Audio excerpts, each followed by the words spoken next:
Friedman. I'm a senior consultant with TriTech SBDC, a member of the Tech Coast Angels, and the head of my own consulting practice.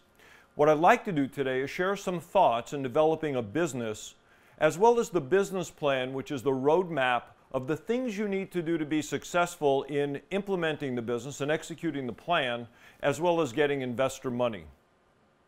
It's easy to get overwhelmed in developing a business, as well as developing a business plan.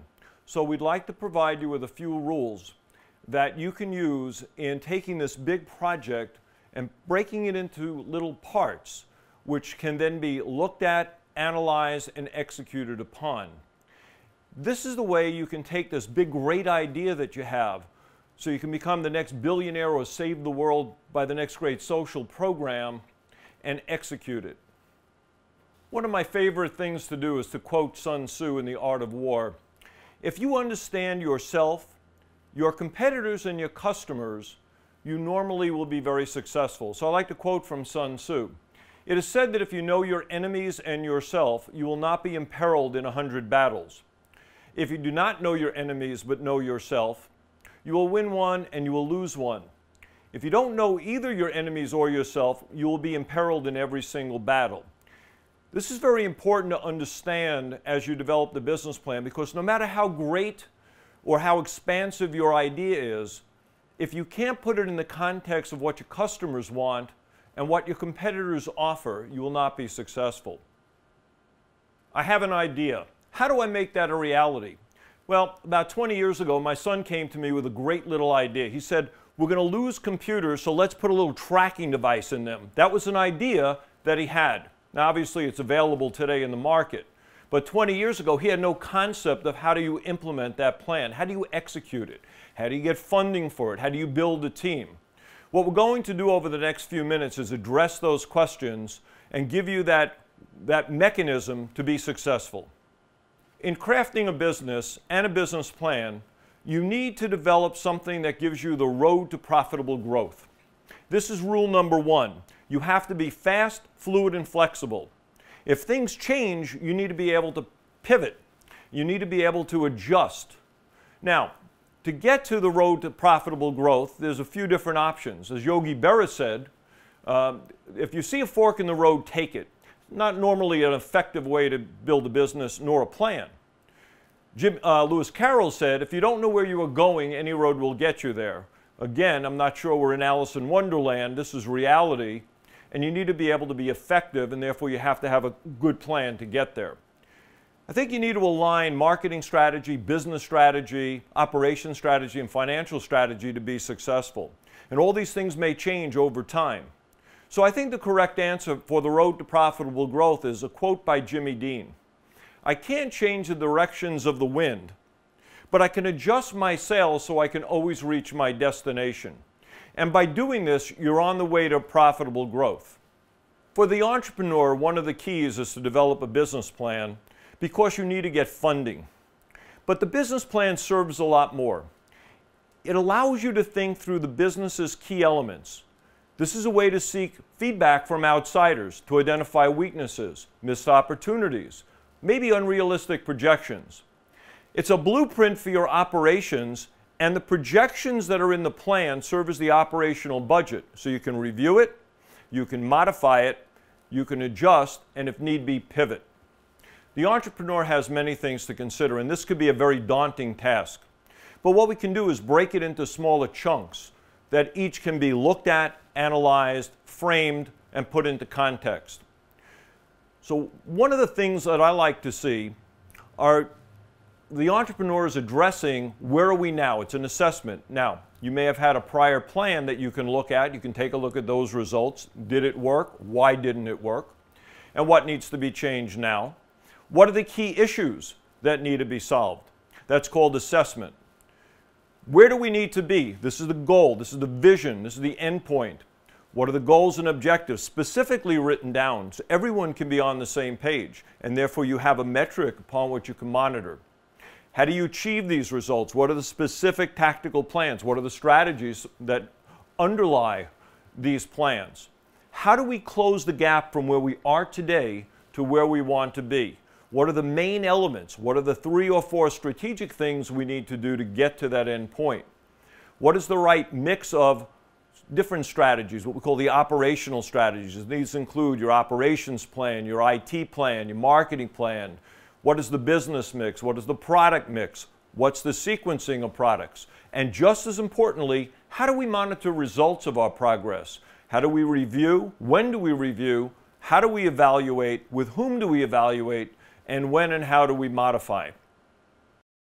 Now let's go into the business plan basics. What you want to do is tell a compelling story. What is the opportunity? Everyone has an elevator pitch, and you need to develop a few of these. There's a 30-second pitch to get somebody's interest. There's a longer pitch when that person says, "Tell me more." But in reality, what the business plan does is addresses 5 different questions. And this is really critical, and this is a good hint for every entrepreneur. Is there a market? Is it growing? How fast is it growing? Can you make the product or service? Do you have IP? Is it an execution play? Do you have to license the technology from somewhere? How do you put it all together, or is it cobbled together in a way that would be very difficult to replicate and scale? Can you make money? This is always the thing the investors ask. They want to be able to know, will it be successful? When do I get my money back? And how much return will I really get? Can you support it?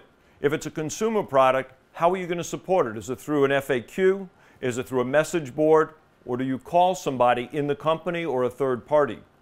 And is the product or service extensible? Here's your architecture. Can I take a look at that architecture and see additional products that I can monetize, what we call additional routes to revenue?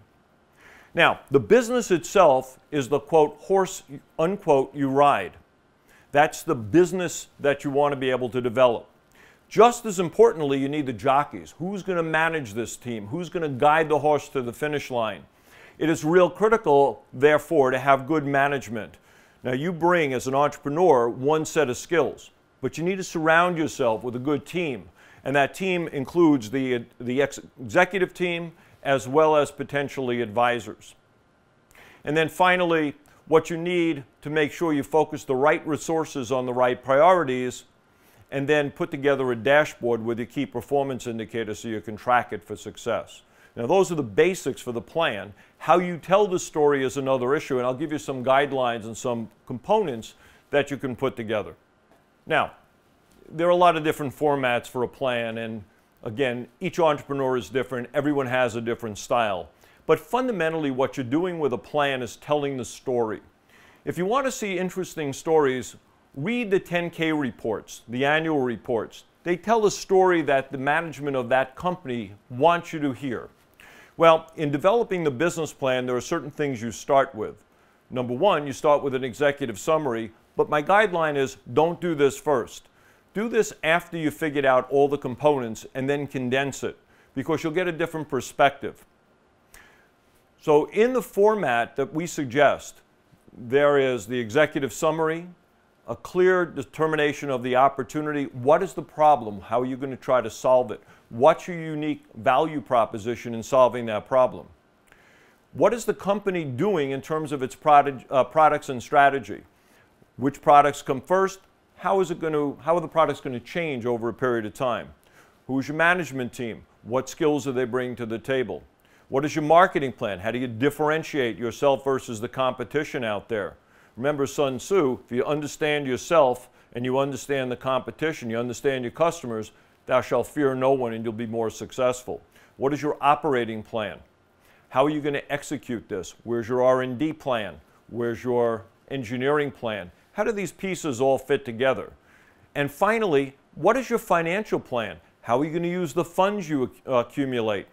Are you going to use them for marketing? Are you going to use them for sales? Are you going to use them for R&D? But you need to be able to focus on how to use these funds and get them down on paper. You know, as I said before, you want to develop your basic business plan first, and then come back to the executive summary. It's not that the executive summary isn't critical, it's actually the most important part of the plan, because this is a 2 to 3 page document that will garner interest among investors. And what you want to do in this executive summary is quickly address the 5 questions I raised before. Is there a market? Can you make it? Can you make money? Can you support it? Is the product and service extensible? It's an interest grabber that allows the investor or others to say, I'd like to see the rest of the plan. And when I say the rest of the plan, it doesn't have to be 40 pages of prose. It could be a PowerPoint presentation. Take your time, get it right, because this is really critical. Without a good executive summary, they may never read the essence of what you're trying to do with your business. I like this chart because it basically shows what a lot of entrepreneurs do. It's called the hope and pray strategy. Gosh, I hope that this plan works. I pray that I'll be able to get funding. Well, by having a good business plan and a good business, you don't have to hope and pray. In essence, you can really get on the right track and stay on the right path. And again, if something changes, that's okay. You'll have the ability to take a look at the milestones, modify the milestones, or pivot to a new direction entirely. And if you think all the companies start in one direction and wind up in that direction, think again. Apple was a small computer company developing, that little Mac computer. Now it's a consumer technology company. Companies change. You need to be able to expect change throughout the early phases of a business as well as the entire life cycle.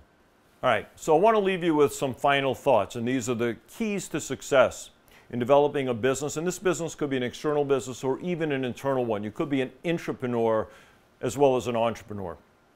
In developing a business, you have to be fast, fluid, and flexible. Learn when to pivot, learn when to change.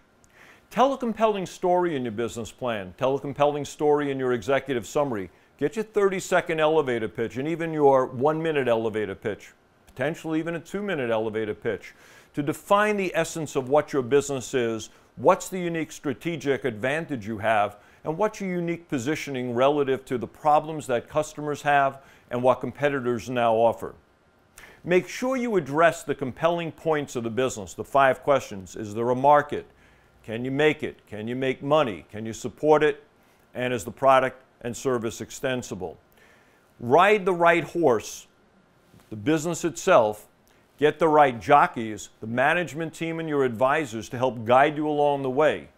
Execute the plan, monitor the plan through KPIs with your team, adjust the plan, and make sure you communicate not only to the investors who may invest money, but your internal organization as well, who want to know where you are and how well the team has executed. Look, I wish you the best of luck in developing a business. I know it's hard work, but it's worthwhile. And I'm very envious of all the entrepreneurs out there that have this great opportunity to change the world. I wish you success.